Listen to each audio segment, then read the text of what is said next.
नमस्कार, मैं शारदा सिंह, पूर्व माध्यमिक शाला सिंघिया। बच्चे, आप अपने शरीर के अंगों का नाम अच्छी तरीके से जानते हो ना? हाथ, पैर, आँख, नाक, मुंह। उसी तरीके से अगर मैं बोलूँ पौधों के अंगों के नाम बताओ तो भी आपको मालूम होगा, जड़, तना, पत्ती, फूल, फल। ठीक है।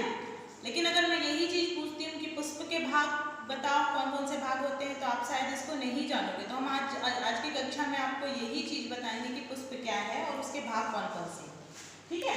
तो पुष्प जो होता है वो एक रूपांतरित प्ररोह है, जिसकी पत्तियां जो है वो रूपांतरित होकर एक पुष्प का निर्माण कर लेती है। अब आप बोलोगे प्ररोह किसे कहते हैं, तो मैं बताती हूँ प्ररोह किसे कहते हैं। जड़ को छोड़ के पौधे का ये जो भी भाग है ये प्ररोह कहलाता है। ठीक है। जड़ को अगर हम छोड़ दें तो तना, पत्ती, फूल, ये सारी चीजें जो है वो प्ररोह में आती हैं। ठीक है। अब मैं बताती हूँ कि जो पुष्प है इसके भाग, पुष्प के जो होते हैं 4 भाग होते हैं। पहला भाग जिसके सबसे नीचे में हरे रंग का लगा रहता है वो कहलाता है बाह्य दल पुंज, और इसकी इकाई को हम कहते हैं बाह्य दल। दूसरा जो भाग होता है वो कहलाता है दल पुंज, ये रंगीन होता है और इसकी इकाई को दल कहते हैं। तीसरा भाग होता है पुमंग, इसकी इकाई को परागकण कहते हैं। चौथा जो भाग होता है वो कहलाता है जायांग या स्त्री केसर, इसकी इकाई को अंडक कहते हैं। अगर इसकी परिभाषा भी पूछे तो एक बहुत सी सरल सी परिभाषा है, आप इसको बोल सकते हो पुष्पासन पर स्थित पुष्पीय पत्रों के पहले चक्र को बाह्य दल पुंज कहते हैं।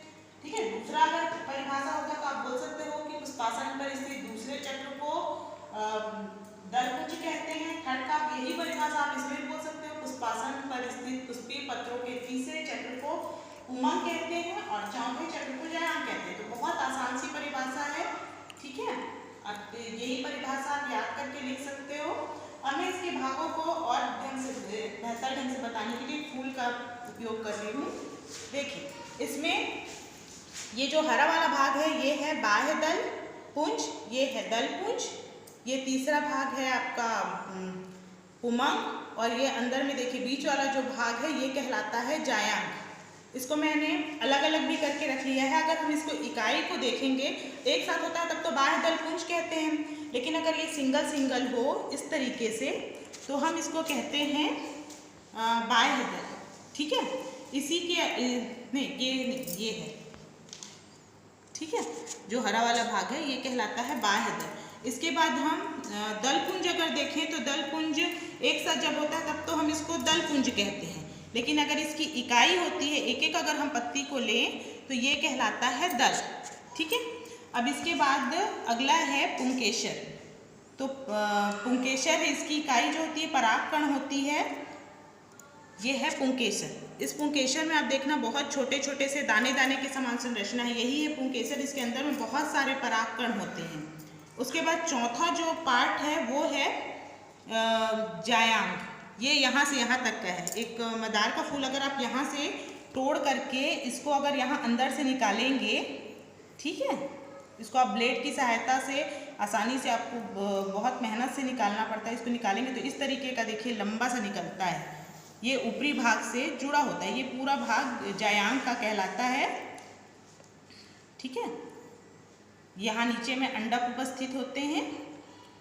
ये हमने इसलिए पहले से निकाल लिया हुआ है। ये आप अपने घरों में जब पुष्प के भाग पढ़ें तो आप भी इसी तरीके से अलग अलग निकाल के पढ़िए तो आपको ज़्यादा बेहतर ढंग से समझ में आएगा।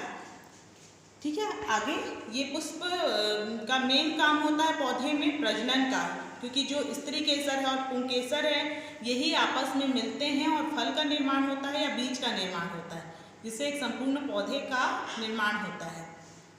ठीक है। तो अब इतने में आपको पुष्प के भाग आ गए होंगे समझ में। आप अपने अपने घरों में एक फूल ले लीजिए और उसके चारों भागों को अलग अलग कीजिए। आप किसी भी फूल में ये कर सकते हैं। ठीक है।